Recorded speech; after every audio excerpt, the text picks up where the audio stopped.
हमारे साथी विधायक ने कलायत विधानसभा के लिए और एक नशा के विरोध में सरकार की इच्छा शक्ति के ऊपर बात की है। मैं आपके माध्यम से बताना चाहता हूं, हमारे माननीय मुख्यमंत्री जी द्वारा और हमारी सरकार जब से हरियाणा प्रदेश में बनी है, इस सारी का विस्तार से भाई विकास जी ने 2023, 24 और 25 के दौरान कलायत विधानसभा क्षेत्र में एनडीपीसी अधिनियम के तहत दर्ज किए गए मामलों की वर्षवार संख्या मांगी है। क्रमशः 15, 14 और 16 है। उक्त क्षेत्र के मादक पदार्थों की तस्करी के संबंध में सरकार द्वारा कुल गिरफ्तारियों की संख्या 85 है और इसी प्रकार से उस क्षेत्र के अंदर HSNCB और स्थानीय पुलिस द्वारा जो प्रकार की कार्रवाई की गई है, सभी हमने आपके जवाब में पटल पर रख दिया है। सर, मैं इस जवाब से सहमत नहीं हूं,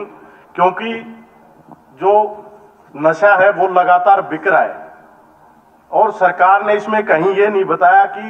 हमने जो प्रिवेंटिव स्टेप्स लिए हैं, जो करेक्शन लानी है हमें, कि जो हमारे वो हैं, जो हमारे एडिक्ट्स हैं,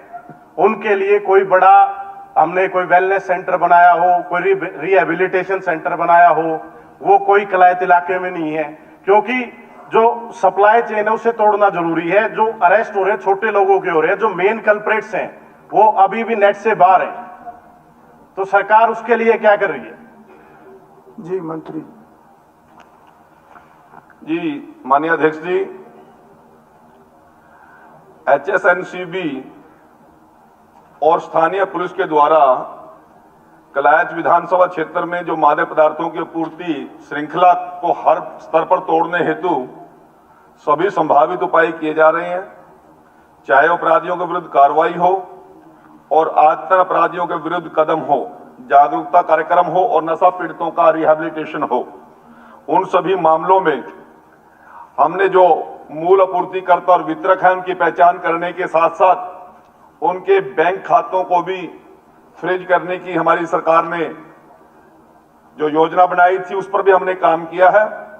और जो लोग सप्लायर के साथ साथ किसी प्रकार की कोई मदद करता है, उन साजिशकर्ताओं को भी हमने गिरफ्तार करने का हमेशा काम किया है और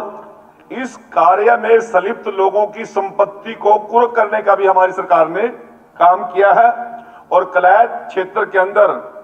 इस प्रकार के narcotics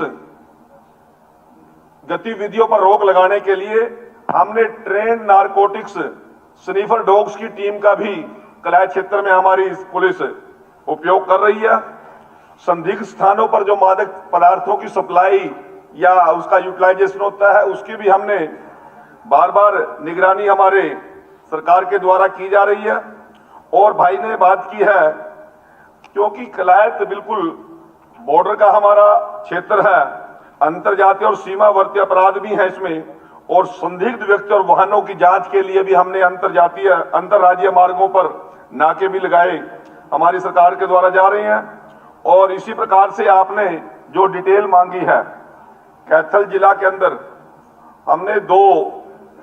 drug de addiction centre जो 25 बेड के हैं और प्राइवेट 10 डी एडिक्शन सेंटर को हमने लाइसेंस दिया है और 25 डी एडिक्शन सेंटर में गवर्नमेंट बेड कैपेसिटी